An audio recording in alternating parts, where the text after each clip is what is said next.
Did you hear? Yeah, she did.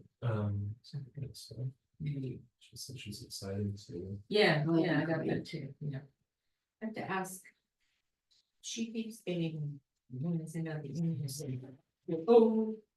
Keeps tweaking that, saying that she's not an authorized. So Joe, it's MANZ dash STR dash COMS, the Google groups, is that what you can go to? And so she's in the Group, but she keeps getting the message saying. She shouldn't be getting it, or I didn't even continue to put the exact wording, but who. I just. Maybe Joe's one, yeah. You, okay, Did she, and what's the message she does? well, I don't know it verbatim, but something about she's not an authorized recipient or user of this thing, but she's getting. But she gets it. Yeah, but I don't know what the message is.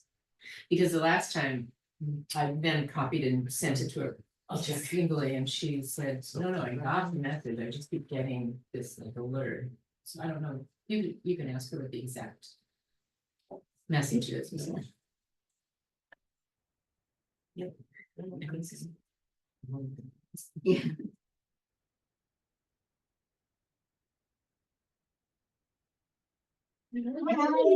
Welcome. What a day. It's a great day. It's a great. So, hang on, maybe you should sit up here. Sure. Yeah.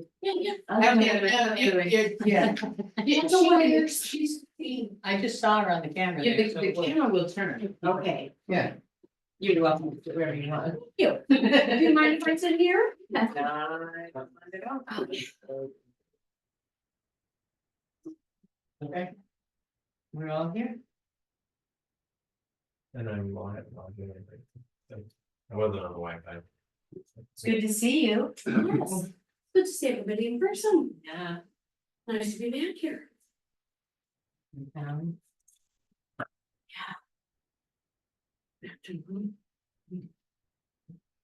I think that, I feel like the town is slowing down a little bit. Yeah, I am too. The last couple of weekends, even with those nice sunny days, except I still see people swimming every weekend. I don't really. So Even if you made a commitment, you could put your foot in, but these are people like flocking. so there we go. Want to make sure that I'm not creating the echo. So the owl will pick me up, so I mute the computer. Right.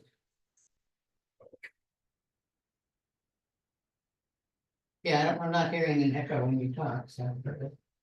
So would we hear it? Yeah. Okay, they can all hear it. Yeah, you can all hear, right? All you visitors? Cody, can you hear us? We can hear you, or at least I can. Okay. Thanks. So are we jumping right into that topic? Well, we have two agenda items, which are continuations from discussions we had last month. So really, we're just, we tasked a more detailed kind of framework to frame up those discussions that we've had around the two issues of occupancy and the catchment area, and looking at homes with 5 bedrooms or larger because of the proposed maximum occupancy. And then some, in our initial report to the council, we cited 5 communities or 4 communities that had put maximum occupancy rates into effect, and we wanted Julie and Joe were tasked with kind of a follow-up to that. So that's the 2 agenda items that and I think the hope is we can get our work framed so we can then just massage it into and fit into the addendum to be ready to go to council. Do you have it? Did I capture it? Okay. So Michael, I'm gonna let you do your thing. Okay, and I just because I wasn't on the Wi-Fi yet, it kicked back my email, so hopefully that will send now. If not, I will, well, in any case, I'll share my screen here. So, Joe, am I missing? Joe. Sure. Oh, we could read it. Yeah, we. B two. Okay. There we There we go. go. Yay. Okay, Yeah. great, okay, so. Yeah, why don't you blow it up a little? A lot. A lot. A lot. So maybe Like, I we have should to have read printed, it. I can't read that. yeah, maybe we should have printed this out. In the balcony. Yeah. Yeah, so you're the ones, when I did my work email, when I opened the Word doc and it's at, 270%, One more. one more, okay. Okay. That's Yeah, good. that's fine. Yeah, I mean, even if we only see a couple sentences, that's. Okay, There we go. so this hasn't changed much or a whole lot, the first part of it. Because I felt like we were in a pretty good place with talking through occupancy. So I won't spend a whole lot of time unless folks want me to review any of that, no, okay. But just again, how the structure is we have a background section. Policy considerations, I'm gonna try to readjust some of the tables, so those might look a little bit different and some. I'm still playing with the titles, other things for those columns. Make it a little bit more, user friendly, so a lot of policy considerations going into that, it's the larger section of this report. And then once you have the considerations, you have policy context, recommendations, need, objective, right? So I'm just going. These through- are all the same. These are all the same, I'm just going through the format because we're gonna follow a fairly similar in this one, and this is a shorter, I heard you guys told me to try to keep Yes. it simple, Concise. we'll see, so I think I got it down to It's a big ass. 3 pages, it's always easier to cut it down. So, Great. Anybody need it bigger? I could, am I supposed to be reading it or are you gonna read it too? If we're gonna read it, I think I need it. I think somebody should read it. I'm sorry. I I can't. do. I'll read it then, and so hopefully, proofread this with a couple of cups of coffee this morning, so hopefully all the typos. So it'll be great. Yeah. Yeah.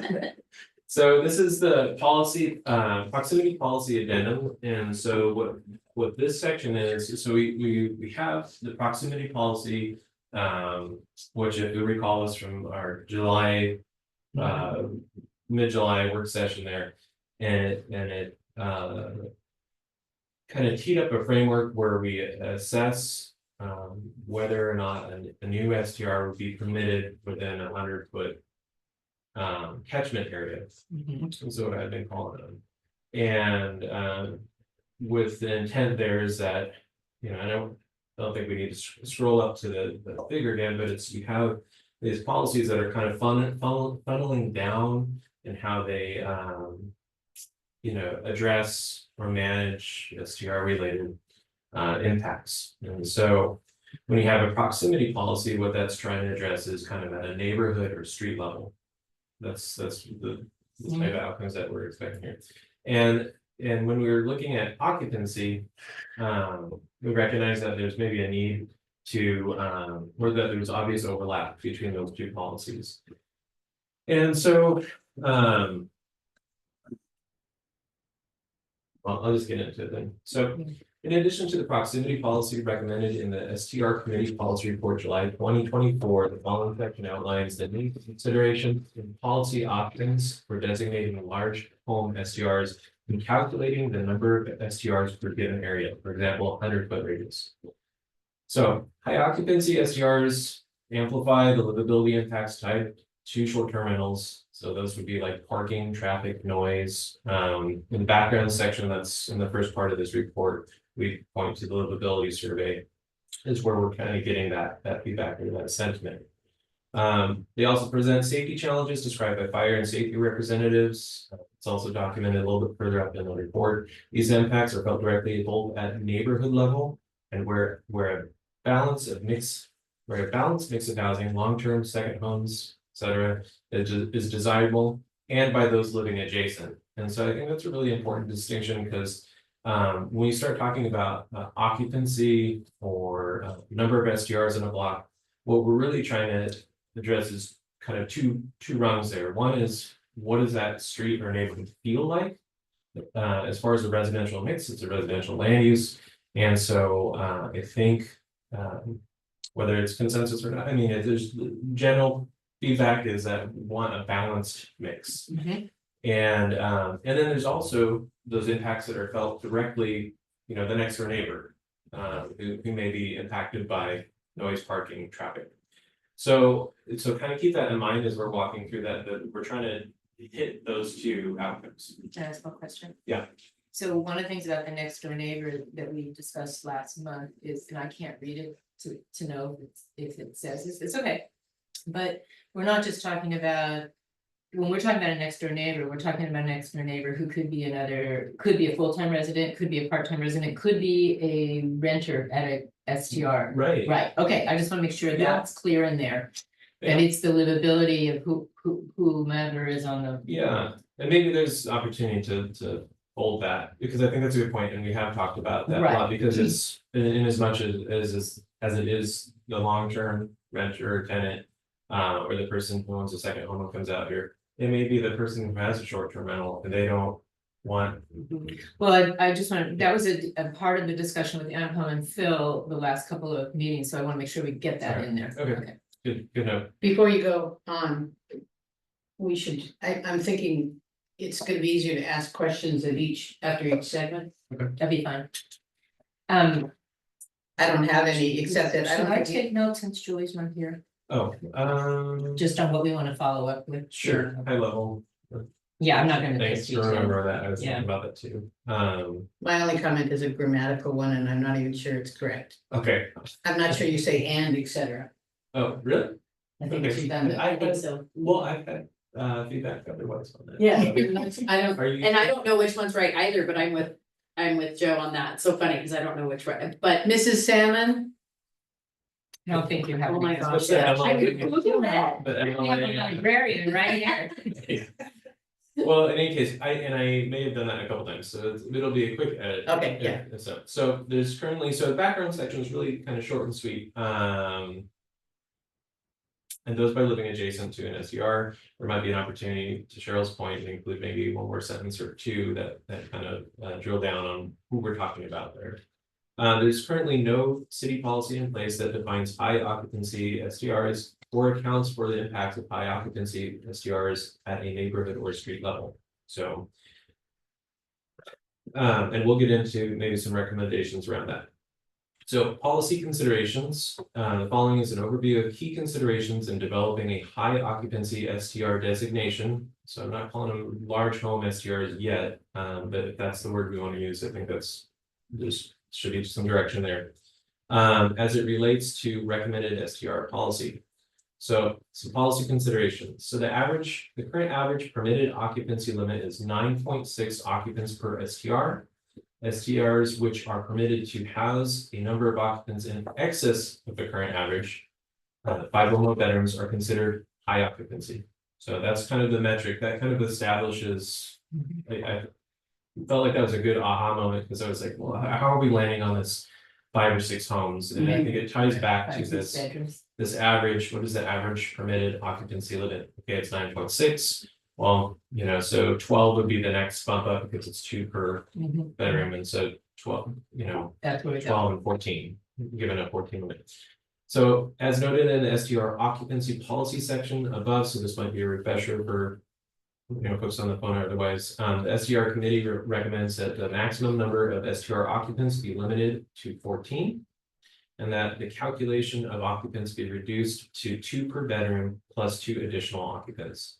Using this approach, a 6-bedroom home would allow for the maximum recommended limit of 14 occupants. So it's just an Mhm. example to illustrate that. There are currently, as October 2024, 15 SDRs, and I did make that edit further up in the report, Joe.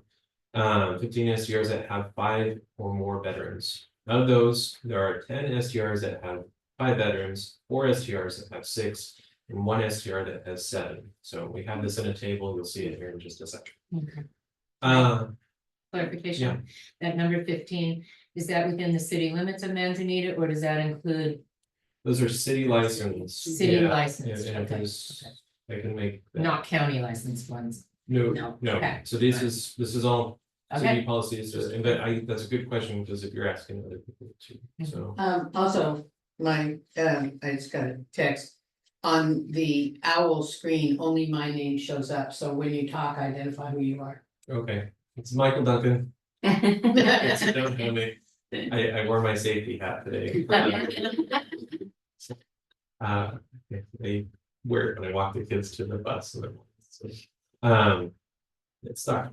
So, okay, in a scenario where high occupancy STRs count as 2 short-term rentals within the proximity policy calculation, there are 6 STRs that would not allow for any additional STRs within the 100-foot catchment area, 4 of which would exceed that threshold. So it's kind of a mouthful. And if folks have ideas on how I can better communicate that, but the best way is to just look at the table. And so what I did is I looked at the current available spreadsheet online, and I went ahead and used our proximity tool and looked at the number of short-term rentals within that catchment area. And I mean, it's just a simple function of, you know, 5 minus 3 type of thing. So, you know, if we're capping it at 5 per the 100-foot catchment area, that means, you know, 2, yeah. I highlighted the ones that exceeded that in red. And so this is using the column, I can't see me on the first column that you see red there. That's large homes count as 1 STR. And we'll get to this a little bit further down in the document. Large homes count as 2 STRs, which is going to be our recommendation. And if we do that, then we have a number that maybe I should have highlighted the zeros too, because that would tie back into the statement of there's 6 total that would not allow for any additional STRs, and then several that would exceed that, like 4. Okay. Can we label table 3 so it's clear that this is a large home Okay. Yeah. assessment? Yeah, I can do that next year. So, in the July 2024 Manzanita City Council work session, the short-term rental committee was asked to consider the following proximity policy options. So this is kind of what was put before us. It's not, you know, the more I thought about this, it's not real tidy, but I think there's enough overlap that it's okay that how we're digging into this. And what I mean is, you know, there's a couple things happening here. It's we're either looking at, let's see, how do we have it? Option 1 was option 1 counted high occupancy short-term rentals as 2 short-term rentals when calculating the number of STRs per proximity radius. So that would be changing any STRs that were above 5 bedrooms or above would count as 2. And yeah, and so that's the number of STRs, and large homes counting as 2. What was asked is, well, couldn't we just use occupants in that radius, in that capture? And the number that was put out there was 50. And so that number can change, but I don't, you know, if you wanted to make it 60 or 30 or 40, whatever. But I think there's the difference in the approach achieves 2 different things. And I'll touch on that in a second, but I just wanted to pause there. Right, but I think if we go back to last month's discussion. And I'm assuming you're coming up with that. The second option is not really an option that we can manage. No, yeah, I'll get there. Okay, Yeah, okay. and so, but it's just they're almost asking 2 different, I mean, they're achieving the same outcome, but they're going about it 2 different ways. One is using occupants and the other is using short-term rental. And to complicate it, we're recommending that larger homes could be counted as 2. Yeah. So I think from a policy or implementation, what we're recommending is simple, but kind of how the question was asked is a little bit muddy, but we'll get there. So using the proximity tool, so there's a scenario here, and maybe I should bring this on the same page in the formatting or something, but for now, I'll just walk through these and we can look at the screen, but using the STR proximity tool. The short-term rental committee conducted a high-level analysis of these two policy options. And in this scenario, see figure 1, which I'll get there in a minute, a 100-foot catchment area was applied to a home to determine if it would be allowed to become an STR per the recommended short-term rental proximity policy, right? That's the 5 per 100 area. The following are key findings from this analysis. So there were 4 other currently licensed STRs within that catchment area. So there's 4 existing. So this is a real neighborhood in town. Using the STR, and so this is a figure that we saw last time, but I plugged it into the report. So this may look familiar. So using the STR proximity policy methodology, the home could be permitted as an STR. If this home were designated a large home STR, meaning that it had 5 or more bedrooms, it would not be allowed. Limiting the number of STRs to 5 per the 100-foot catchment area resulted in an aggregate number of occupants of 34. So 5 STRs, 34 occupants in this neighborhood in the 100-foot catchment area. Using an occupant limit of 50 occupants per 100-foot catchment area could result in up to 8 permitted STRs, because when you look at the neighboring homes, they were like 2 bedrooms, and so if you did the two per room plus 2, those could go up to 8. So, and where you'll find that scenario is kind of the older established homes that were built, I don't know what era this was, but they're kind The of little small cottages. cottages, right, 2 bedroom. Really quick, Michael, this is Danielle, a quick question on that gets a little. I'm trying to like wrap my head around this, so, with that, if somebody had a 5-bedroom home in that scenario you were just stating. And they were not eligible because it was 5 bedrooms, could they lock off a bedroom to make it eligible? That's, I know that's like further down the line, Yeah. if something like this were implemented, but that's a thought process for the city as well. To say, okay, now I'm compliant because I'm not using all 5 bedrooms. Yeah, I mean, that's a good question. We did talk about that a We did little bit talk. last time, and it's problematic. I mean, I mean, it's challenging to enforce, I think is the biggest thing. right, well, Well, yes and no, because we do have, sorry, Cheryl, we do have rentals that don't qualify. As far as like, okay, there's not an egress in a room that's proper, so we have to lock that off, we can't use it. So a 4-bedroom home, 3 of the bedrooms have egress, 1 does not. So we have to, the city allows us to lock off that room so that it is not accessible by the renter. So this would kind of be in that same scenarios where, hey, you're not gonna fit, but if you lock off one of the bedrooms, you then fit. Well, but that's a different scenario, because are you saying it's one thing to lock off a room because it doesn't meet city code? Correct. It's different to say it doesn't meet it because of the numbers in a house. Because then it becomes an enforceable thing. In theory, I think they're I think both those are good, well. enforceable. I see, but I see the enforcement as being. Almost impossible for the code enforcement officer, because, yeah, you say. I locked it during the inspection, you say, yep, I'm locking this room, I'm not gonna use it. As soon as the inspection's over, you unlock the room and it's got a double bed and. Well, you hope people aren't doing that, but the reality of it is the ones that do it right don't do that. Well, But can't- still, You can't, yeah, but if the city allows it for an emergency or a safety issue, why would they not allow it for this? This would make more sense versus locking it off for a safety issue, because of, this just actually happened in one of my newly permitted houses. And it was one of the bedrooms, windows were way too high and way too small, they did not fit, so we did have to lock it off. For no use, instead of a 4-bedroom house, now it's advertised as a 3-bedroom house, and it's gonna be renting that way. The city's okay with that, that was approved, it was good to go, we put the lock on, we had them come back and see that we put the lock on, and it was good to go. So that's just a thought I was having. Well, I think that's a legitimate question to think about at the city level, but I think for our purposes, we're talking about livability of the area. Mhm. And so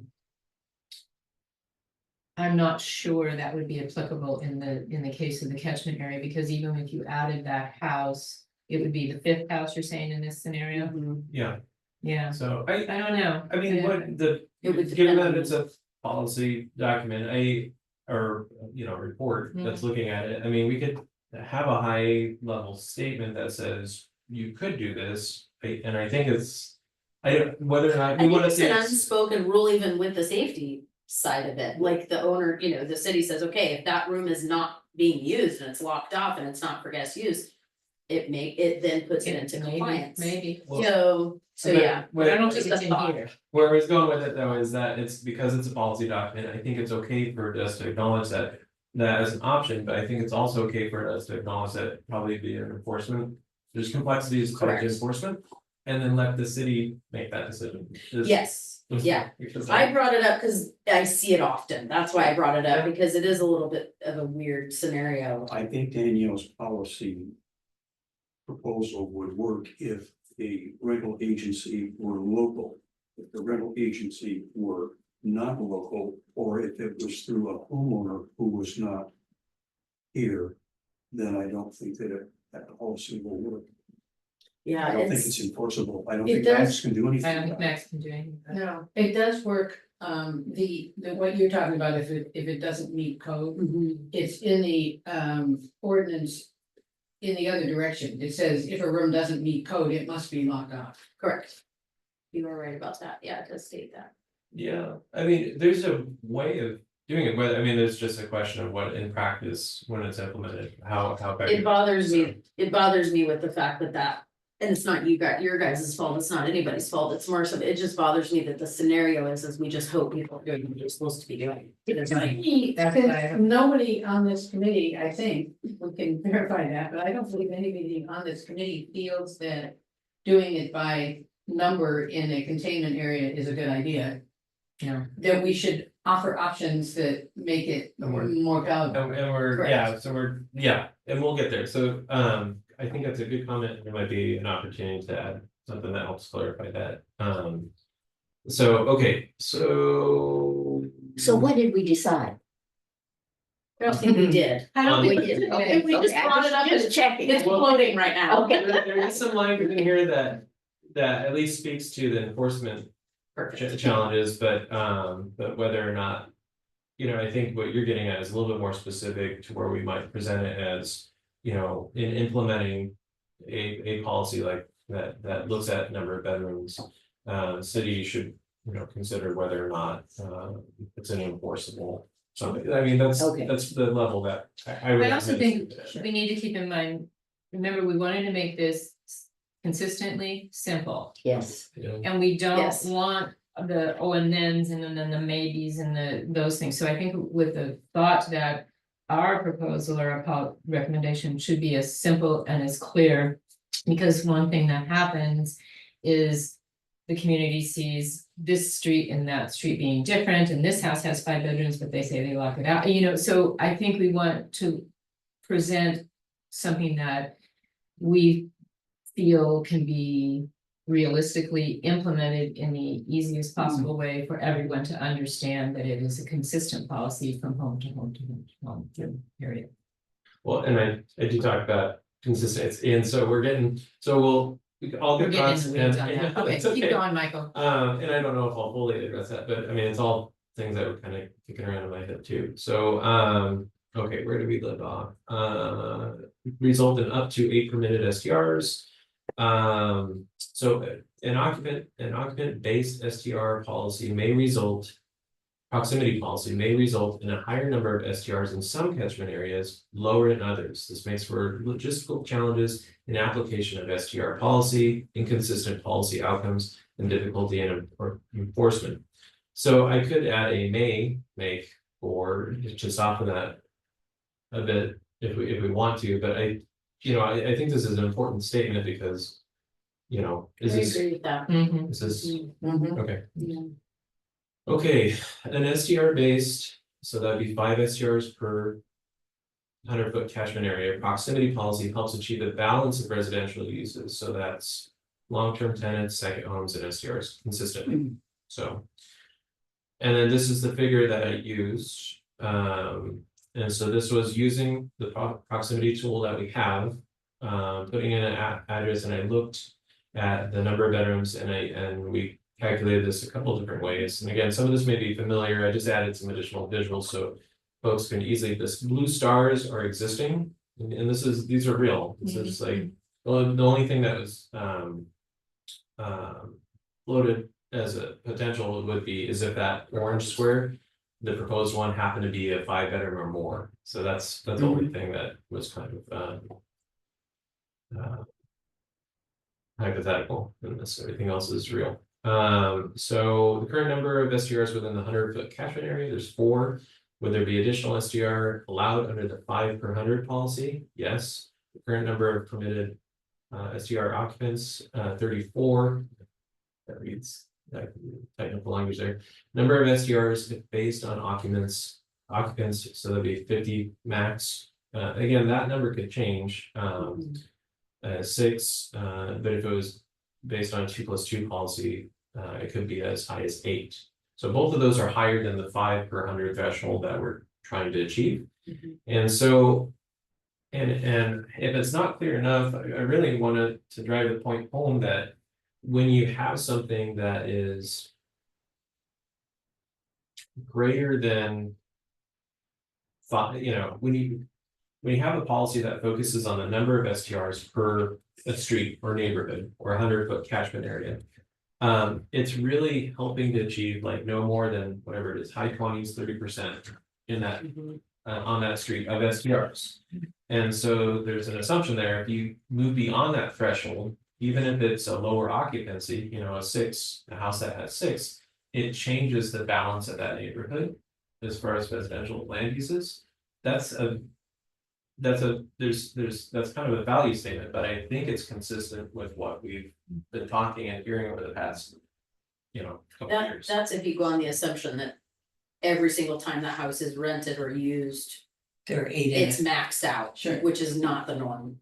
But yes, that's I think going on that's that what we have to assumption. go on that. Yes, yes, but that's going on that assumption, yes. So Michael, the homes that have the 8 and the 6, those are just non-STR homes? Those are non-STR homes, Okay. but they could, you know, in the analysis, you look and say, well, how many of those could potentially, Potentially. yeah.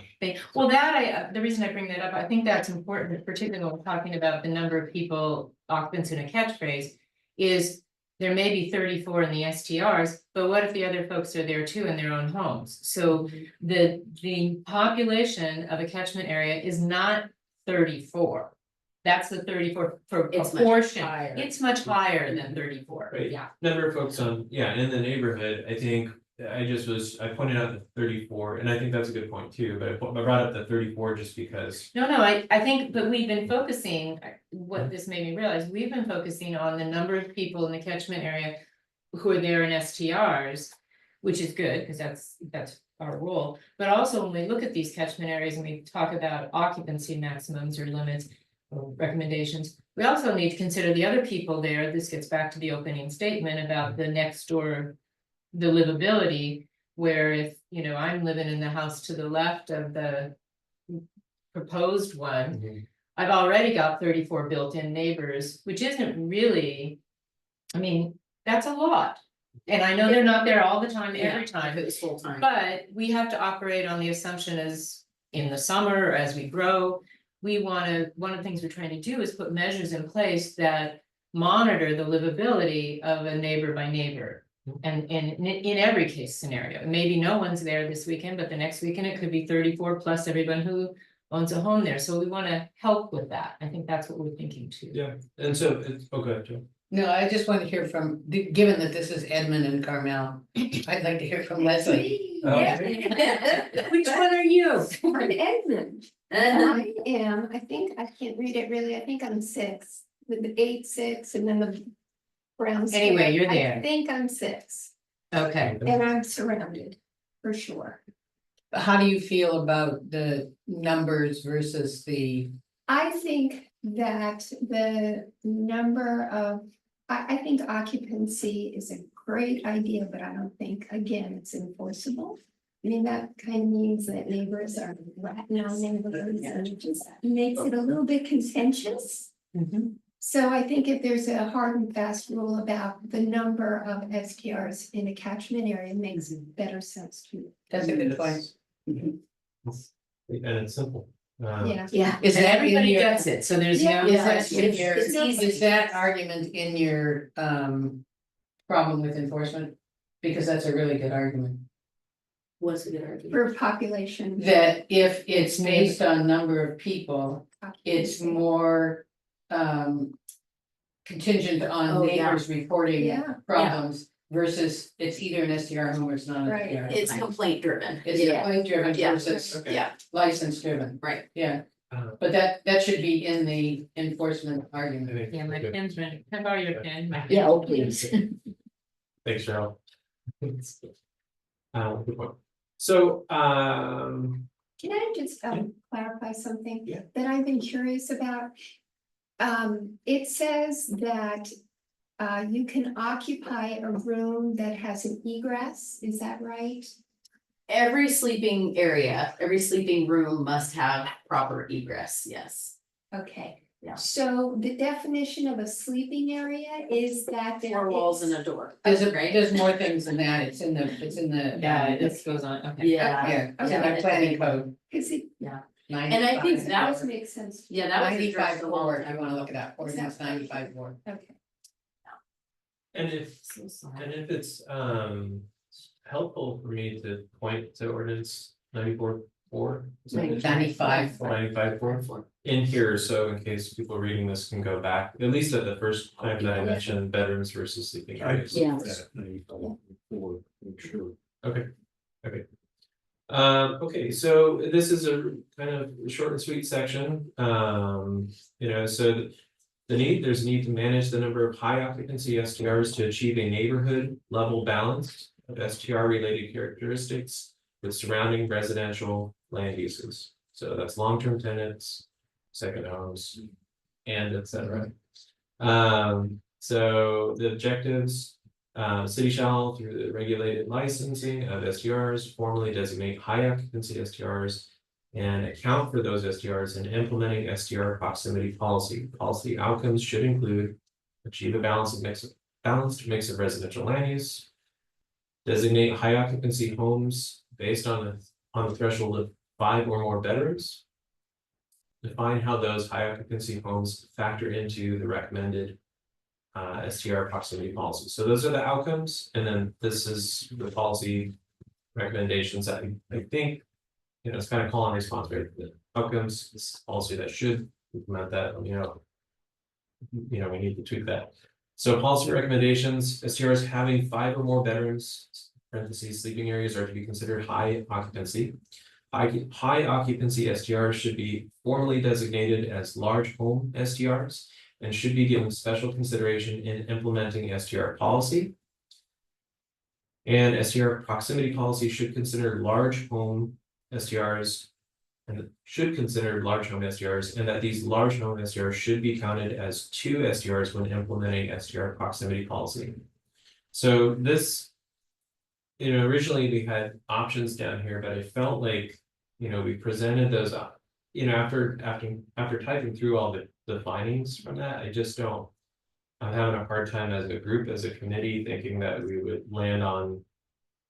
Option 2. Yeah, but it was considered in the analysis, and I think that's important that it's, it's up here. Can you go back to what you just? Yeah. What does that second bullet mean? High occupancy STR should be formally designated as large homes. I get that, because it just says that, but, Yeah. and should be given special consideration. Yeah, so I tried to keep it, hopefully like unbiased or not loaded there, because I don't want us to say, it's just. It should be, and maybe special is not the right word, but, I agree with Cheryl, the second bullet is not needed. It's not Because you needed, got because first and third. the first and third say exactly what you're Yeah. doing, but the second one. I don't even know what give me an example, what does that mean? So we've, as part of the work we've done, we've kind of had the bookends of proximity policy, but if the city chooses to designate these as large home STRs, Mhm. there's a whole bunch of other policies that could factor that characteristic in how they implement.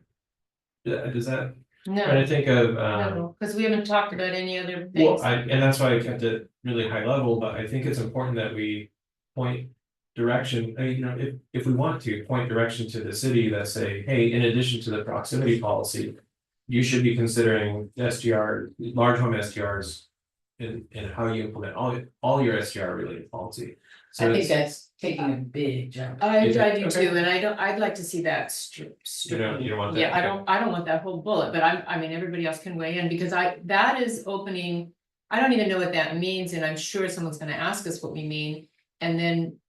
We haven't had any work, I just think we need to take that, because this is just talking about. What our work has been around, and this proximity thing, and that's just my thoughts, because I don't think that adds any value to it. Well, so I hear what you're saying, and the reason why I added that is because when I started typing this up, I said, this is. You know, we've, because we have those bookends of how do large homes factor into the proximity policy? Mhm. But I felt like we kind of skipped a whole step in just even defining a large home, that's like its own, I mean, it deserves its own policy. And We but just went to the did- bedrooms, I see what you're saying, but I'm not, so maybe there does need to be something about that, but I don't think that's the place. But- Because we've also had these discussions about safety regulations with large homes, and how, Mhm. you know. But we haven't really gone down that road in terms of monitoring that, the city has no regulations about Right. that, so I don't know if. Linda, maybe you can help me out here, if that's something. If this is the place to put that, or if My that's curiosity, down the road. what would be a safety issue with a. What we're calling a large home STR, what would be different from any other STR safety wise? Other places, lots of places in the fire, for example, the fire recommendation is if you have over a 3,800 square foot home, is that right? Right around there, I think it might be over 3,000 that you have sprinklers. Yeah, so that see, my father is a residential plumbing and heating contractor, he put tons of those in the state that he lives in, and that is a regulation there. So Yeah, yes, that's it what I'm goes saying. by, yeah, it goes by square footage. So then, but there are other regulations in place. How about if I you just don't just, think we should. how about if the first bullet says. STRs having 5 or more bedrooms, sleeping areas are to be considered high occupancy, period. And or comma, and shall be formally designated as large home STRs. That's what I was thinking, There you something go. like that, I yeah, like that, yeah. yeah. I can combine it, I just, and the reason I, again, put that. Bullet, the second bullet there was to point. The direction of the policy, like I don't Yeah, think that we're yeah. gonna. Well, And I you think could by just- formally designating them, we now have a category called large home STRs. or you could use the second bullet and stop at large home STRs and take that. Yeah, Rest exactly, of it. and should be given special consideration. Yeah. I just think the special consideration is, It's, yeah. Wormy, Yeah, it's, what'd you say, swarmy? wormy. Oh, I got. Well, we're trying to go, that's just one of those things that if you ask 4 people what special considerations are, you're going to have 4 different answers. And I just, yeah, I It just, may open another can of I know, worms. it opens cans of worms that we That's why it's can't wormy. answer. It's wormy. I think it's, and I'm not like married to that language, but I just wanna be real I think we get clear it. though, that, I mean, and it can go away, but. How do we, and I guess the bigger question is, do we even need to let policy.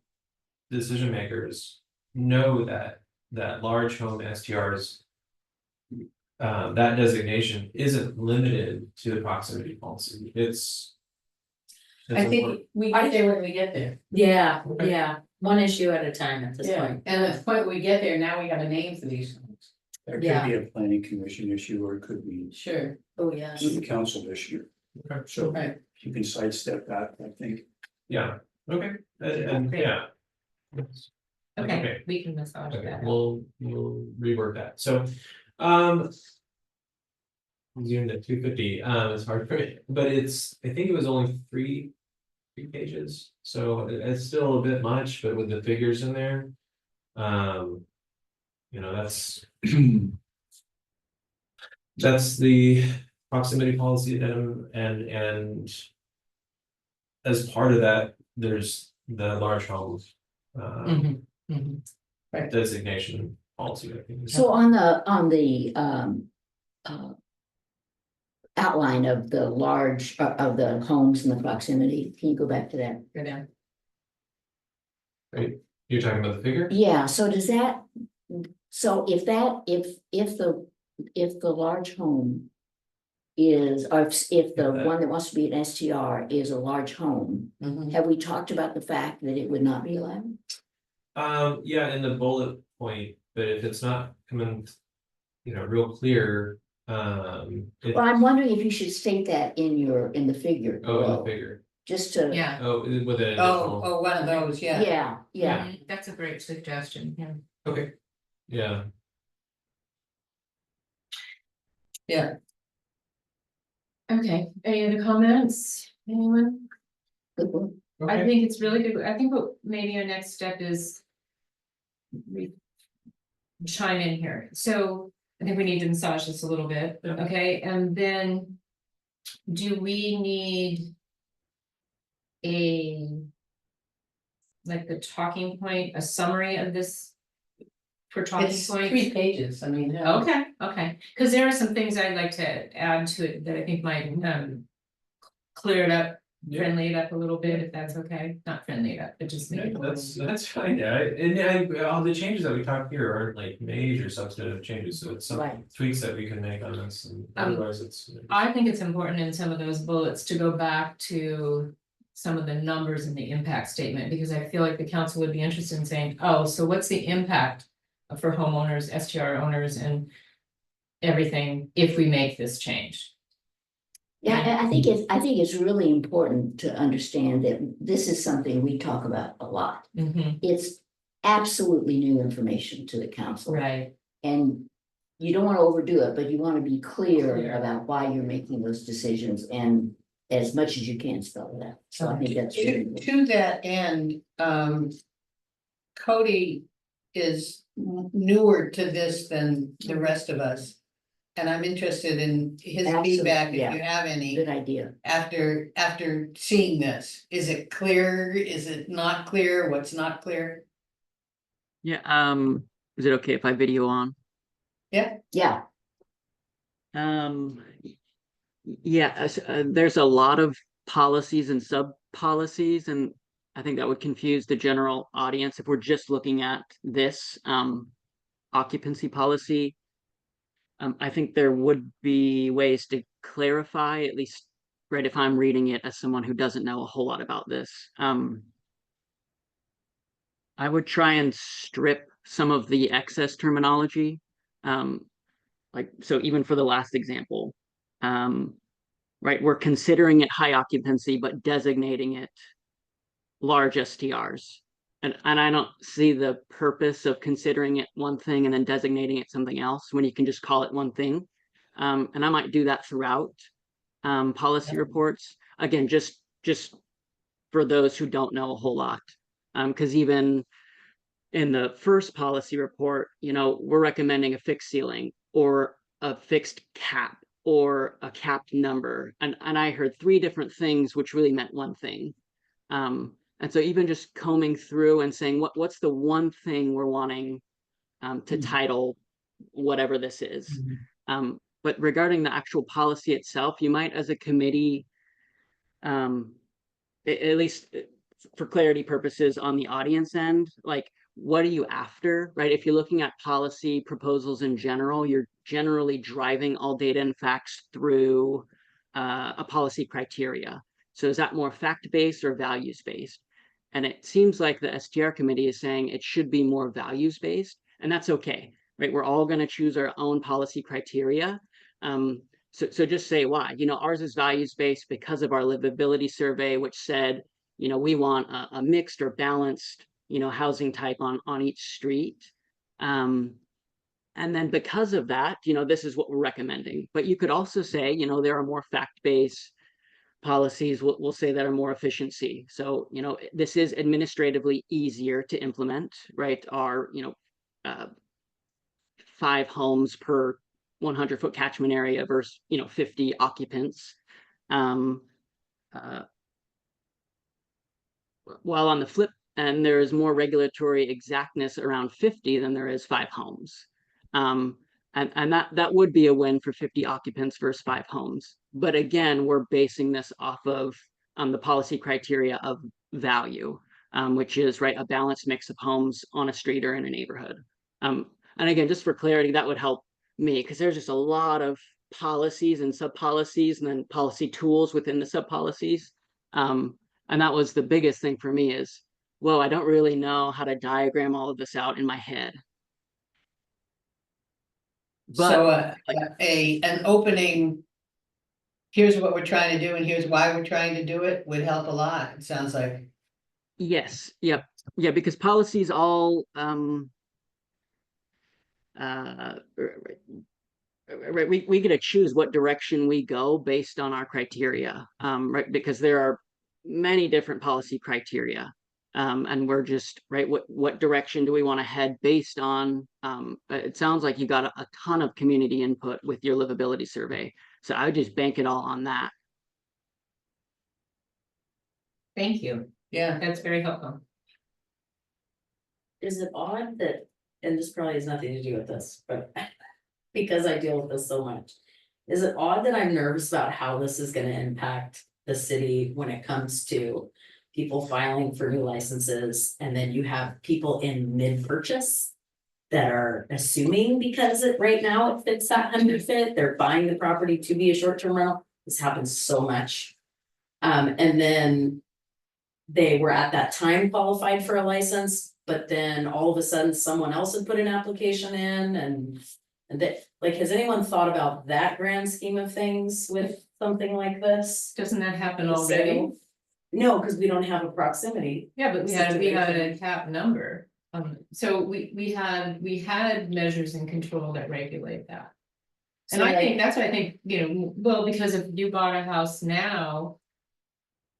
So There's a cap on. Yeah, that actually happened when we put the cap on it. There were people that were in process of purchasing that would not have been allowed. but they would go on a wait list, so eventually Right. they would get a Well, license. they would. This does not allow for that. Oh, no, they can go on a wait list. Somebody has to move away. No, so like, so let's say for scenario, like there's this one that's available. In that area, and this house here goes up for sale.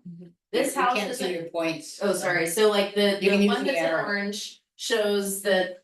That they've applied for their license, they've passed their inspection, they're on the waiting list, or let's just say they've applied but haven't passed an inspection. Right, The house on the very corner.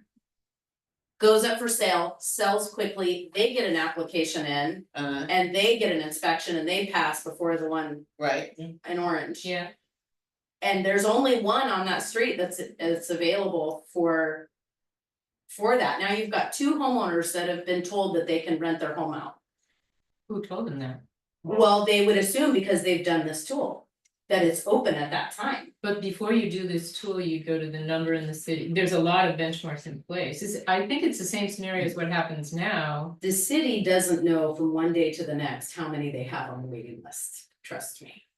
It changes Well, daily. a policy can't be It's- built around that. Right, right now with how the city is handling their STR wait list and inspections is extremely messy and disorganized. But I don't think that So is it's- in our wheelhouse here. It Is is. that our responsibility? No, that is not our No. committee responsibility, so I think that's an issue you take up with the city, not here on this committee. It could, what my point is it could just cause issues. Yes. it could. In It that could, realm. but so could a lot, I mean, I don't Yeah. think we can address that, and I No. don't think we should establish a policy based on that feeling or that Right. way. I think it would just be an education, I think that issue is in play now, yeah, but it's going to become even more in play when this goes into effect. right. And I think again, it's gonna be an education thing, educating the real estate agents, educating the public on, okay, this is our policy, this is how it's set. Do your due diligence before you do anything. Mhm. I mean, it's the first thing I tell people when they call our office looking to buy property. Do your pre-inspection with the city, do your due diligence before you commit to this, if that's your plan, because it could not Right. work out in your favor. Well, I think that's good advice, and that should be in place for any, Right, right, And there's gonna be a start date, right? I mean, this policy is starting Yes. on this this date. date, which is If you want helpful, a house, be quick. yeah, It's from SDR. yeah. I mean- it's not that simple, I think we're getting, I wanna be mindful that we have other measures in place before we get to this level. Okay. So this is not, that you don't start here.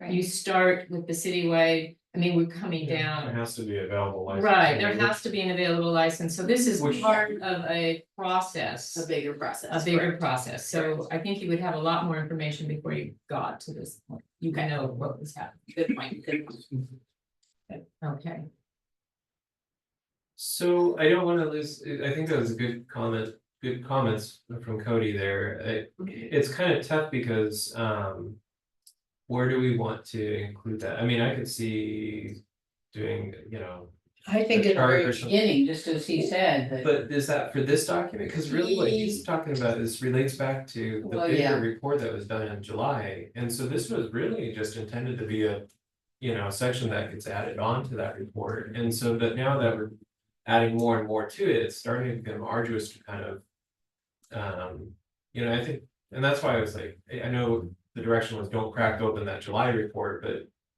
that was my sentiment too. It'd be great to go through it with a comb, make sure language is consistent, and it'd be great to have either a chart like, a chart that outlines these policies or policy options, right? Because Can you say it just once somewhere within the document so that the whole presentation doesn't get clunky? yeah, well, yeah, I can, I think we can wordsmith this around a little bit, taking Cody's input, maybe change the structure at the beginning to kind of state what this is about and what we're doing. I think we've had conversations in the past about not going back to the original report and making changes now. But because I Yeah, I don't think we can do that. I don't think we Yeah. can do that. okay, So I think what we can do is maybe make a best case opening statement that kind of a quick one paragraph summarizes what we are talking about all the way through, like this much, then opens with this. And I'd be willing, I think we could do some work on this to include those suggestions. And maybe just send it out to the committee for input, but as always on the Google Doc, make it on the side, don't change the document. And I maybe go from there, so we can have some consensus among us that this is clear and meets those goals. We're using consistent verbiage, we're making our intent really clear, we're making our assumptions, you know, what we're doing and why we're doing it very clear. And maybe because this is the newest document that answers the questions raised in July, we have that paragraph at the beginning summarizing, you know, the whole big idea in easy terms, and then jump into it. okay, What do you think? Yeah. get that. Cody had another point, and it's something that we struggled with, and maybe his answer is better. When we didn't want to use the word estate homes to talk about Right. 5 or more bedrooms, so we came up with large homes. To talk about high occupancy homes, and I think Cody, your point was. Well, if you're calling them high occupancy homes, why give them another name of large homes? Yeah. be Why not consistent. just call them high occupancy homes? That's all right. I mean, Well, how does that Consistent. feel? I think that's pretty more self-explanatory than large home. Because what is a large home? Yeah. Let's kept large home in there because. Because that's what we came up with. Yeah, Right, and I remember Yeah. that, but I think high occupancy home is, there's nothing offensive about calling it a high occupancy home, it is Well, what and it it is. better defines it. Yeah, yeah, It does, yeah. it self-defines it. Yeah. yeah, I think we were trying to define it otherwise. yeah, we didn't, we wanted to stay away from the estate, so that kind of is a segue into what you and Julie were Yeah. feeding back, because I was thinking, well, Michael's going over that, we need a better name than larger homes. So my first question is, what do other places call them? Is it high occupancy home? They call them estate homes. Estate, okay, well, we already, We we already, not to. we agreed not to do yeah, that, and so we high. have further up in this document, we do note. That when we point to Tillamook and some of the other. Communities, we have that language in there. Yeah. I'm just saying like as an example, You're I right. think, but we chose. to Use it as. We could also call them 6+ bedroom homes. I mean, we. I like the thought. High occupancy. Excuse me. Yeah, So, do you wanna segue into what Julie and I found? Sure, are we good with, I think what we'll do is massage this document a little bit internally, and then we can have some feedback and get it And we to, should like, probably add some of what we got from the other cities. right, into that. exactly. Yeah, it's just in a paragraph in the end, cause we didn't get a whole lot. what we did was we had Seaside Bend, Palm Springs. Tillamook County. Who have. Limits on occupancy. And Tillamook County really hasn't had enough time to. Do any kind of assessment, and they don't have a code enforcement officer, so it's kind of, we didn't even go there. We'll see in the future, but Julie came up with a bunch of questions to ask the different groups. And I will start by saying we had no success getting hold of Palm Springs people. I put in like 4 or 5 phone calls and finally got the name of the person, but could not get to him. I can get to somebody, I know somebody that lives there that was working on the. It has to be the code enforcement officer. Got it, I'll find out. And I'll tell you who it is. Oh, It's you his know. name, yeah, I just, he won't answer my phone. His name is Mitch Nabon. They've got at least 7 people working in code compliance Whoa. for Much- Palm Springs. Yeah, much larger Much larger than we Situation, are, and they each have their own area. extension, no. Extension phone number. And I talked to 2 of them and they both told me, we can't help you, you have to talk to Mitch because he's the head guy. So I'm not sure what they do, but they don't do short-term rental code enforcement, they do other kinds of code enforcement. But anyway, so Palm Springs, I'll keep trying, but we didn't get them. So Ben, we got a little information from, they've had their limit on total number of houses, they're 2 per bedroom plus 2, period. I'm That's- pretty familiar with yeah. that too, yeah. And they've had their limits in place since 2015. So they don't really know the impact because it's been so long, they don't remember what it was like before that. They did it mostly based on fire safety concerns. And fire safety recommendations. Yeah. They enforce it by monitoring the websites, the Airbnb and the Vacasa and all those. And they also have a code enforcement officer. So what we got mainly out of them was, why did they do it? And they were following fire safety concerns. They have a proximity. Yeah, but we Thing just, as well. we were We just just don't know. doing. What, if we put a limit, the limit of, that we say we wanted to put a limit of 12 or 14. Yeah. How did that, what kind of impact, why did they do it, what kind of impact, I should have started with that, that's what we were trying to find out. So the first question we asked was, how did the issue come up? So when I talked to Seaside, theirs is number of bedrooms times 3, not times 2, times 3. So if you had a 4-bedroom house, you could have 12 people. They have a maximum of 12 people. You can't have more than 12 people. If you have more than 10 people, you need to have sprinklers. So that's what they're, and they did it partly based on parking, because their parking ordinance was 1 per bedroom, minimum of 2. And the parking overrides the number of bedrooms. So if they only have parking spaces for 4 cars, they couldn't have more than 8, no matter what. Right. The county has something similar, Tillamook County does. Tillamook County does it differently. They don't, Yeah, the Tillamook parking does. doesn't override the bedrooms for them.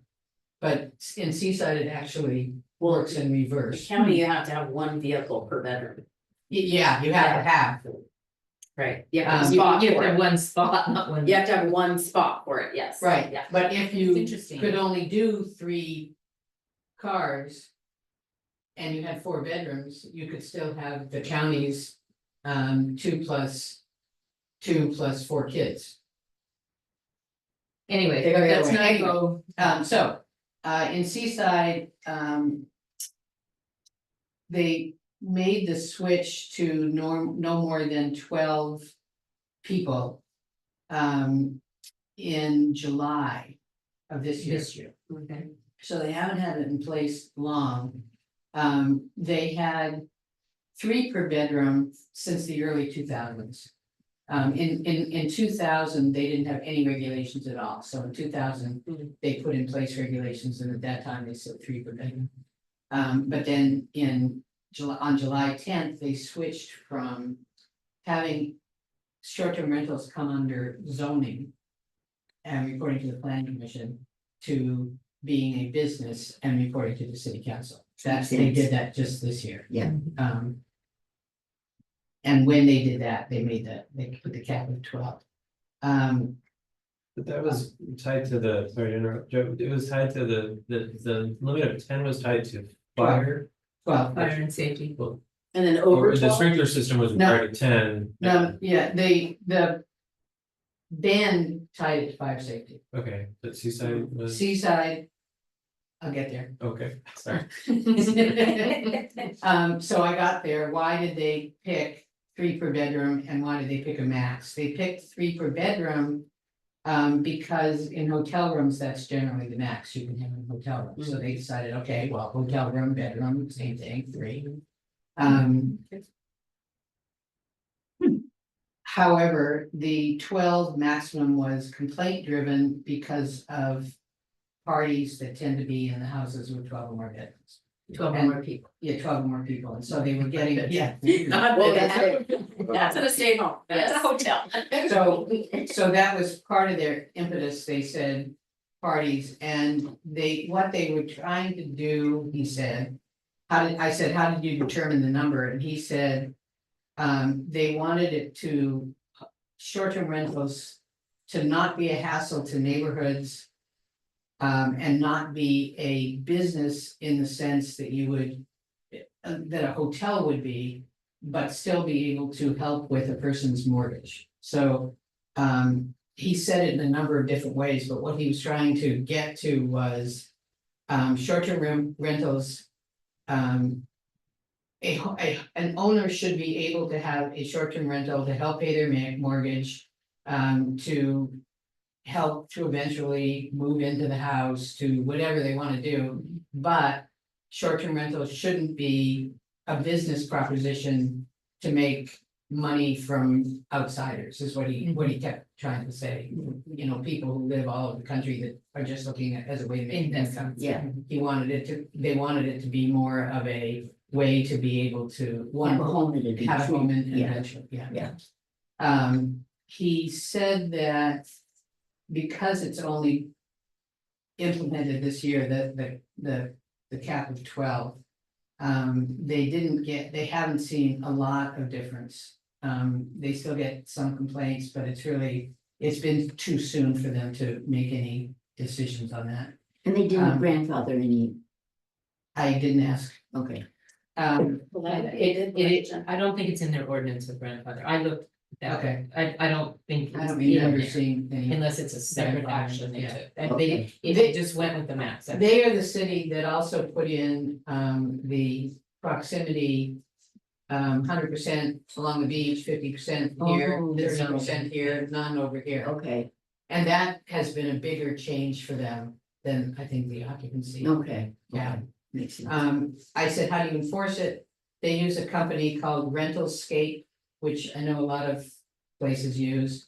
They scrub the internet and report on any discrepancies, like if someone was advertising for 14 people.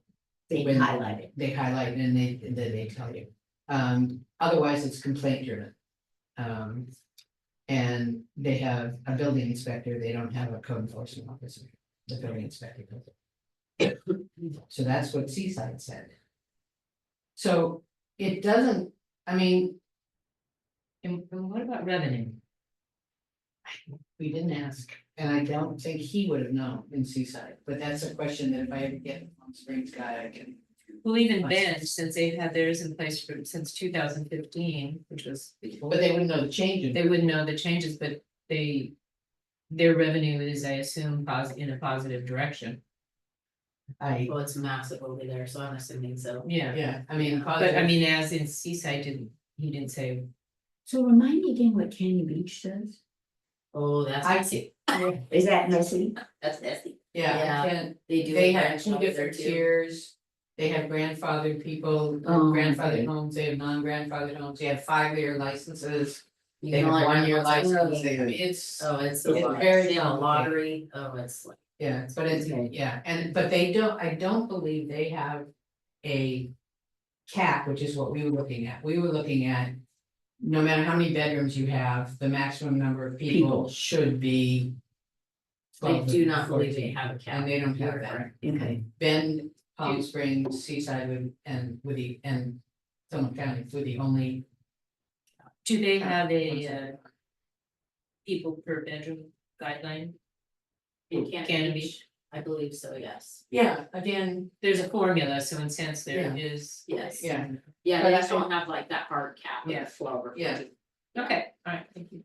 And I So- think it's because they have a lot of estate homes. so I'm not sure how much this really helped us other than.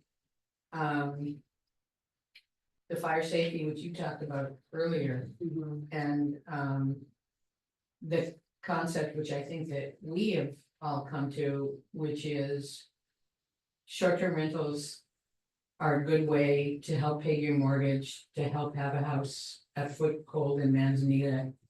But what we're not trying to Cultivate. cultivate Mhm. are mini hotels. yeah, Yeah, or we call and I them think that fits investors. into the culture. Yeah. mentally. I do too. I think Yeah. that's a really good way of putting it. Yeah. I mean, that strikes I think a balance too. You know, it's not one extreme. Okay. But I can take all this and write it up into a little paragraph to put in the addendum that says. As an addendum to, here's what we suggested for the cap. And here's what we found from other cities. Okay. I think that'd be good. So Danielle, are there any short-term loans that are just for businesses? I mean, is that, I don't personally take investors as homeowners, okay, so, are They're there, out there. but, oh, yes. they are out there? There, yes, there's not, I don't know that there's a ton, but there's definitely people that, I mean, I get calls, but it's not very often. Okay, And it's usually snuffed when I say I don't do that, but yeah, I think there definitely is, yes. Yeah. okay. I think Which one is thing hard that to do helps here. is our policy of one, you can only have one, Yeah, which people can get around, but it. What have I'm to work telling to you, get that was around. smart. That was very, very smart on the city's part. Yeah, and I think that has really helped with that. yeah, that's why I was wondering for Yes. us if that was that much of Yeah, an issue. I mean, I It's have out there. homeowners that I know own of some one in the city and homeowners one in the that have been county. there. That's how they kind of get around it, because you don't have to. Yeah, but yes. Well, we have. We have one party that. Circumvented that, We have two, but yeah. okay. It was a very smart We policy. need to tighten that up. Is that our, I don't know if that's our, Yeah, in our that's- bailiwick, yeah, but it needs to be. but maybe Not, it may be in the future, it is not right now. but that could be something down the road when we Yeah. talk about something that we Yeah, can make some Absolutely. recommendations Yeah. to the planning Otherwise, commission or. otherwise, right. other people are gonna get cute with it. Overall, the fact that we've had regulations so early in this area is amazing and it's fantastic. And I think it was forefathers really knew what was They coming. made some pretty good decisions. Very, very good. 7% I'm is 100% behind them for sure. Let's see the sea air. There you go. It's salt air, yes. That's all. What else? Well, that's the agenda, and I think, as I understand, and Linda, you can probably update me on this, that my goal, we were gonna get this in finished form, or, with consensus that we all agreed, this communicates what we wanted to present to the council prior to our November meeting. Because when the council is ready for our work group update, we want to be ready, and that could be in November, it could be in January, I don't know when it Right, is. that's right. But we decided last time that we want to be ready whenever it is, so we're not coming and doing. So the objective would be to come up with the report that Michael's done, Yeah. the additions, Mhm. to review it in the November meeting. I think we were gonna try to review it before the November meeting, because Okay. our November meeting isn't until the 15th. Okay. 15th. Okay. So I think we were gonna do this Do internally. you know at this point? You know, I kind of been out of Yeah. it, so I don't know. Okay, But I will find out. okay, because I'm thinking if we could just request it not be in November, We could easily. that it could be in Oh. December or January. Oh, Right. that's interesting, okay. Right, I mean, I don't know. if We we say, could, oh, absolutely, yeah, we can do that. We have a time set for 11:15 and where here, 10:15. 10:15. 10:15. Oh, 11:15. I November see what you're 15th. saying. I was like 11:15, it's 10:15. So. 11:15, At 10:15. at 10:15. That's like Yeah. Israel yesterday, 10, That's like a 10:17 lot. at 10:17. Oh, that was confusing, and then it was 2023, and then, Yeah, I know. but Do that's we have okay. any, We got it. we're not looking at December yet. I hadn't sent it out, it was part of Well, the doodle. I think the benefit, I just wanna say the benefit to getting it. Finished. Was we were ready to go, and then that November meeting was possibly a time for us to look at next steps in the new year and then not meet in December. But maybe we can accomplish both at the November meeting. If we get this.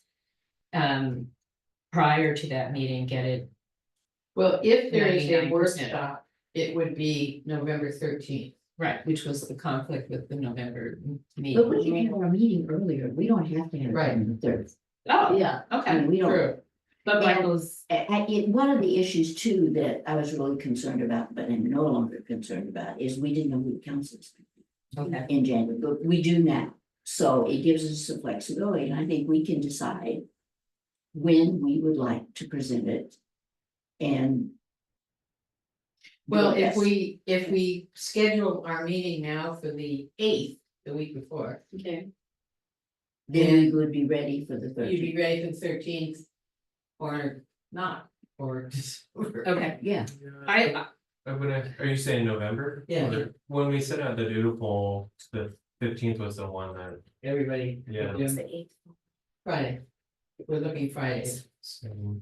It's I just the can't week remember what before. the results were, but my only thought is just, so we present, but what's after that? Is it it gets presented and then staff is going, like, there's gonna be a handoff from what our recommendations are to so staff, the right? council will need to discuss it. Yeah, I suspect they'll need more than one workshop.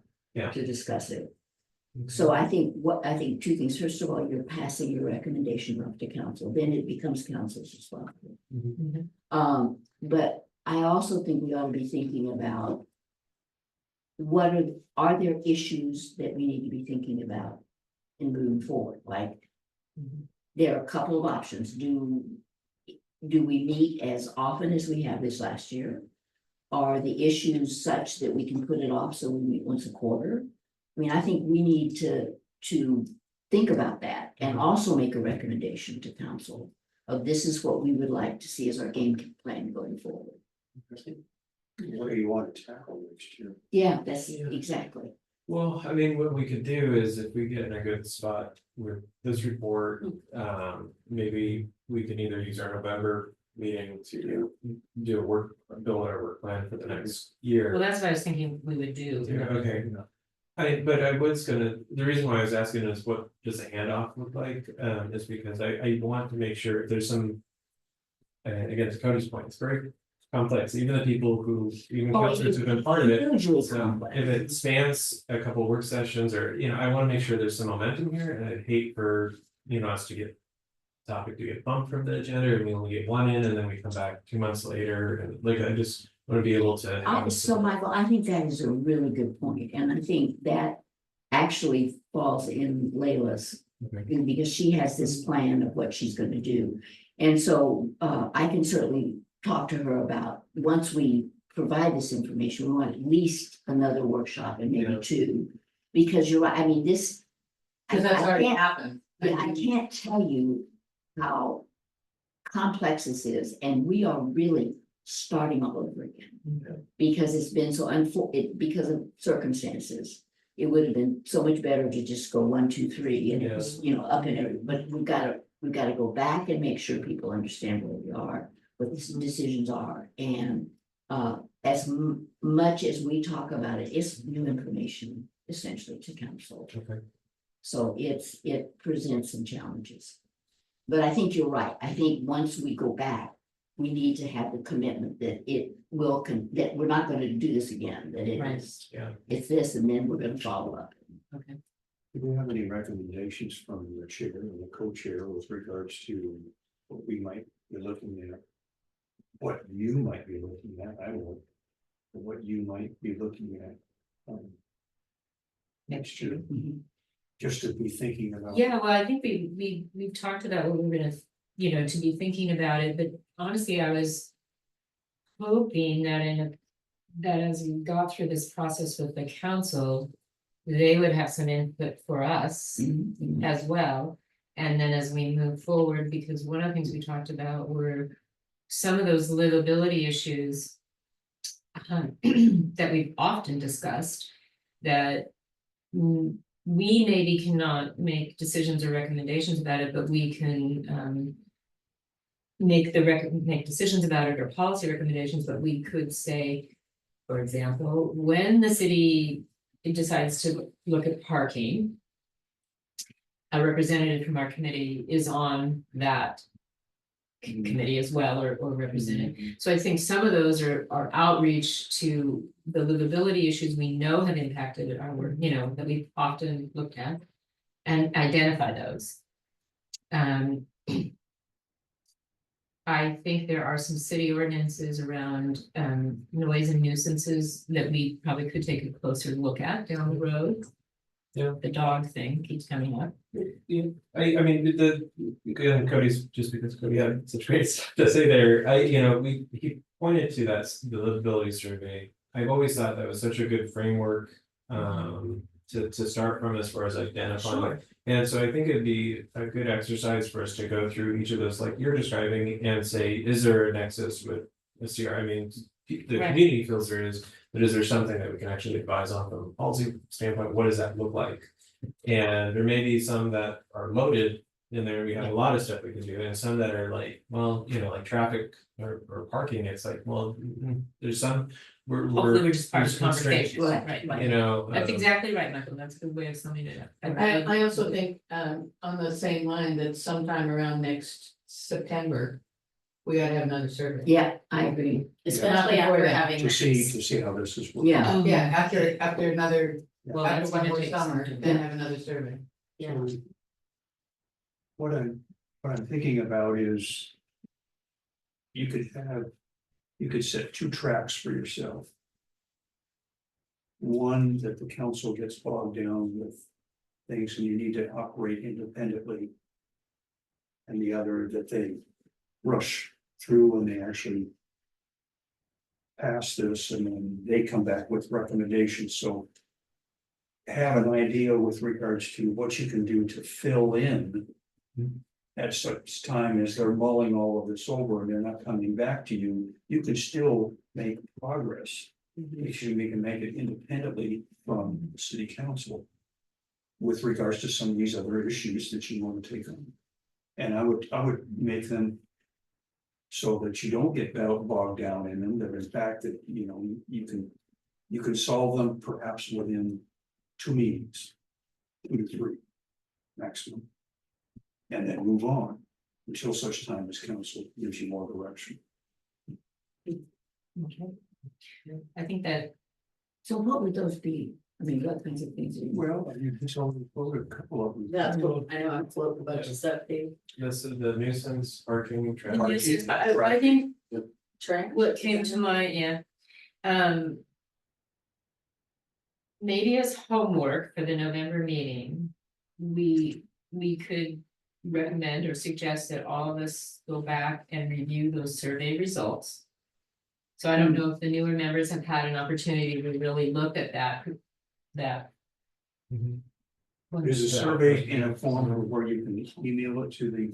Yeah. Is it still on the I website? think it's on the Oh, website. I think I briefed it over, but never but I'll do that, I'll look at it. Because what we did with, just to backtrack here, is what we did with that is we took, that really has been a guiding force for this last year of work, year and a half or whatever.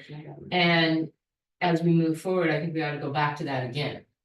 And see if there are, kind of tease it out, some of the more nuanced livability issues. Michael chime in, because I think that right? Yeah. And that might help us frame like, well, here's what we want to do. We think we haven't addressed and we need more consideration. And I mean, I'll just say, I think the issue of parking, which we've had multiple hours of discussion around parking and have come to the conclusion that it's not just an STR issue. Yeah. So I feel like we could just really wrap that one up by saying that to say to the city that when the city is ready to look at parking, we would like representation or a voice on that committee, because I think that's, and then when and if that committee happens, maybe we can formulate some questions to take to the city about parking. Yeah, well, and maybe Right? as far as we take it is helping, gel what the problem statement is, or something. Exactly. So, and I mean, we're, a good mix of folks here on this committee, but we don't need to come in with like that. Something as structured as what Oh, we're looking right. at today. I just want to get maybe some ideas on the table, talk through it, and then we can kind of maybe even reverse engineer some of those and say, is this something, so if it is parking, what is it, and maybe, and I always put out these Looney Tune ideas, but like, maybe we start offering car-free SDRs. Okay, but Yeah. that's But going into the weeds. I'm just saying, like. Yeah.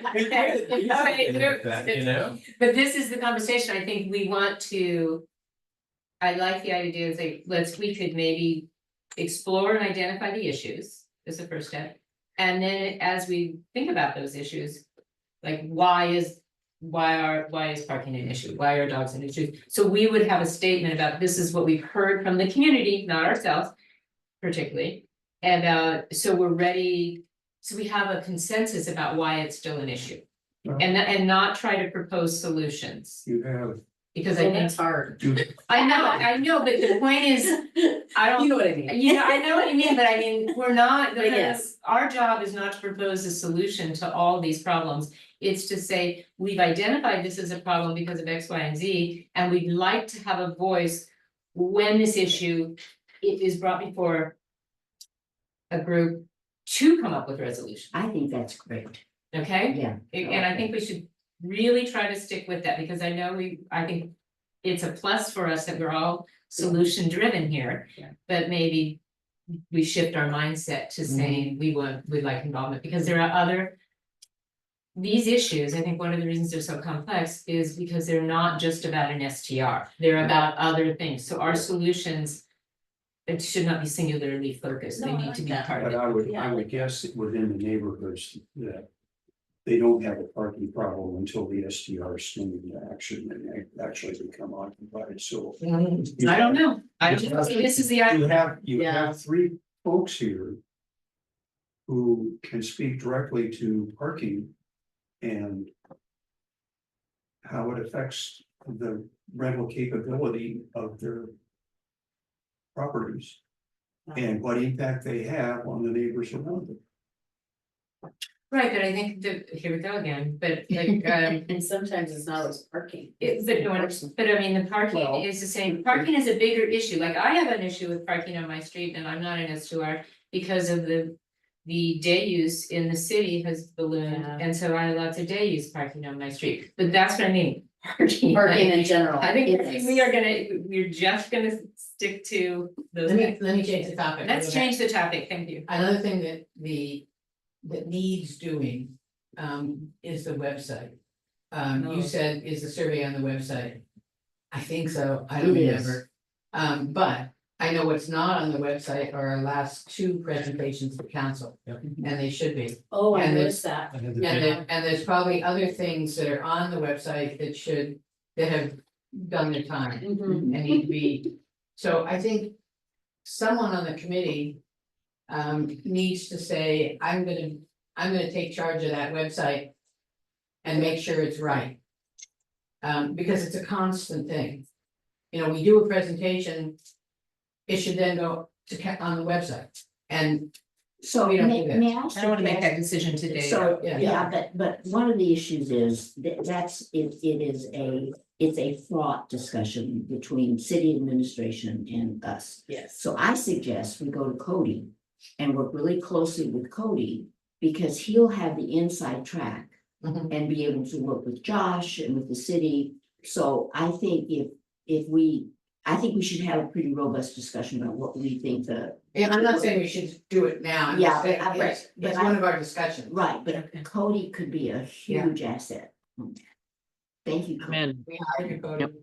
Who is presently in charge of the website? Is it a bunch of people? Well, so Josh is the technical person that works on the website, but essentially it's Layla's decision about what goes on the website. So that's where Cody, Right, with his kind of inside track to Layla and his ability to talk to Josh, could be a good. yeah, and facility. when. If in the past, if we said, here's something that should go on the website, Josh won't put it on by himself. It goes through Layla, and Layla say, oh, that's a good idea, that's not a good idea, so it's not a, you It's know. not one person. Well, and also. So again, maybe this is also, a conversation where we make a recommendation, what Exactly. the process Right. would be. For Exactly. that, okay, Yeah. I've got that down, that will be a discussion, That would because be there a needs to great be a discussion. process and a key. So who's on first? Who's involved, yeah. I wanna go back to the agenda today, cause I don't think we wanna brainstorm all the issues, because we have people who aren't here, and I wanna make sure they're feeling included in that. Do we have any specific questions or concerns or input about what we've talked about today in terms of updating the information we share with the council? I think we need, there's gotta be at least one more review. of Oh, that. Absolutely. I'm intending, I'll follow up Mhm. with whoever, maybe I'll put it out to the group, I'll make some revisions and try to get that done. Well, in advance of the meeting next time, and so when we get into the meeting, it's. I think we ought to Do we wanna maybe, meet on maybe the- we ought to meet, Michael, we ought to work on that review together. Yeah. Because one of the questions, one of the things that I found, and I don't know if anybody saw this, is I wanna make, is there a way to make that document clearer in terms of what our recommendation is? Because it was, we followed that format of prior documents, but I think it would be, and maybe you can give me information, I think it's okay for us to answer both of those options, but make it very clear the one that we are suggesting. We can have all the information on there, but I think it's reasonable, and going back to what Cody said, is this is what we're doing, this is why we're doing it, this is why we're doing it, and this is what we recommend. Make it clearer, Well, but also not take it out. I mean, it Yeah. put the information in there, but it's maybe formatted a way that highlights, because some of that got lost. I think there was one bullet there that I think captured the whole thing. And it was the fourth bullet on the policy that should be highlighted, in my opinion. Well, spend some time with the document and look at it, because we have policy recommendation section in there. And if we need to move content to that, we can versus where it's housed. Okay, You know, the other thing that I think we all felt and knew is that there were essentially two ways we were looking at short-term rental. One was factual, and that is revenue generated, impact on the city based on fact. yeah. The second, which we consider equally as important, is the values-based. Mhm. And what we're dealing with now is the values-based, the neighborhood living. I think that needs to be really clear. And we have you on recording, so we can just go back and say exactly that right in the beginning. Mhm. Are we meeting on the 8th or the 15th? We had 6 people who could do it on the 8th, I don't know if that still holds. I would need to double check my calendar, because I was the only one who didn't, I started the doodle poll, so I just looked at my calendar when everyone else. Well, Yeah, so I'm not making- how about doing this? How about sending what you guys come up with the final out to everybody? And whoever can be on the 8th is there on the 8th, because I just think we need to be ready. Just Just the in- 13th. Yeah, and if, I can hear that. That's kind of the message that I've been holding on to. Do you want me to send out an email to everybody? Well, let's just see, can you come on the 8th, Leslie? Phil? I Okay, can't, we won't but decide that. I can certainly Zoom in. zoom in. Okay. Well, let's tentatively just move it to the 8th. And, I'll check on it. okay, well, you have to be here, so. Yeah. Okay, So, well, So it's That- all on your shoulders. Yeah. Yeah. and I will, yeah, should we check in there? I know it's okay. This is great, this has been great. I do kind of miss with your, where's the arrow? Yeah. We could put them out there so we can park. Okay. So if that's where we're at, then I think So we're, the 8th at 10:15. yeah, unless you hear otherwise, and I'll and check, we'll check sooner than later on. check when I get home, I mean, maybe the only reason I didn't, but again, I'll confirm, but is Julie was a tentative, you were a tentative, Cheryl, and then. I had 6 yeses. And 5 on the 15th, so. But I can't tell who they were. I think I can make it easy.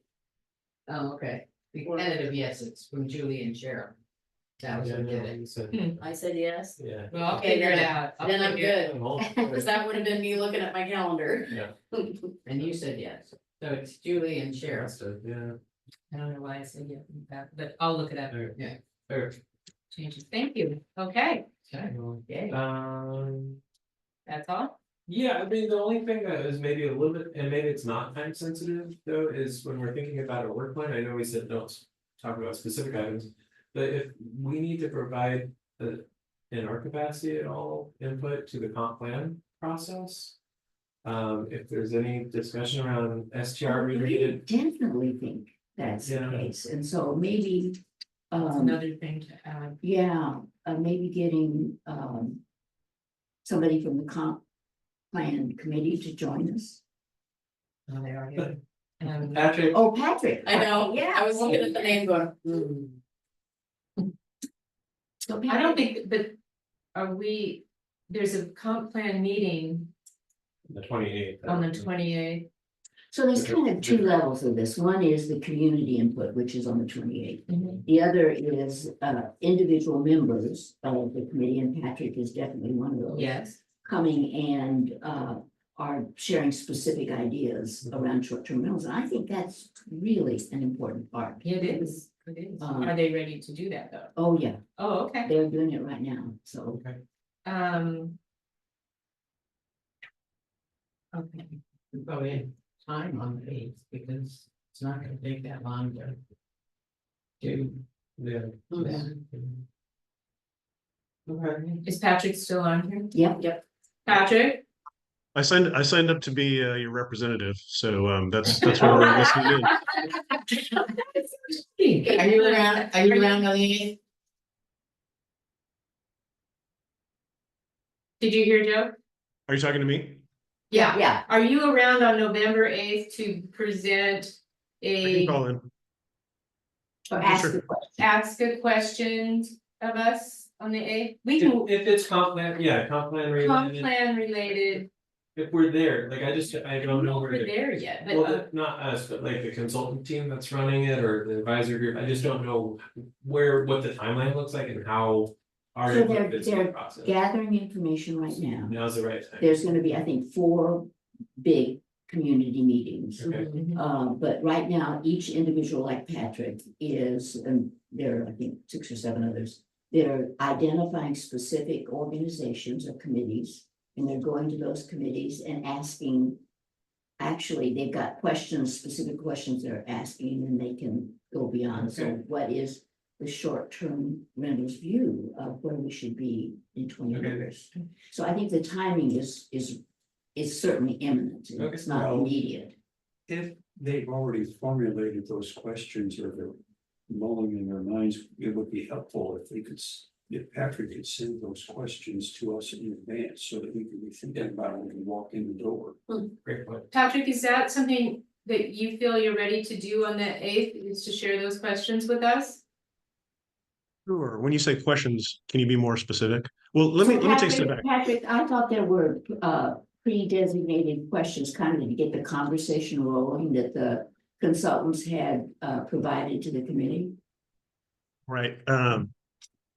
If you'd like, at any point, I could give you guys a 5-10 minute, just kind of update on where everybody is, maybe in a future meeting. Just let me know. I can do it at the 8th. I can do it December, January, February, whenever you'd like. The preset questions are actually pretty vague. And at Okay. this point, they're just like, hey, they're reaching out to, we're identifying different partners in the process, which is probably, is basically to get shareholders from across every span of the community, to address basically 19 issues related to the comprehensive plan. And I can send you kind of a summary of what that is. That would be But great. the questions If you are send that to basically. me, I'll send it out to them. Yeah, the questions, I'll send that directly to you. And the questions are basically for now, what do you love about Manzanita? What do you not like, right?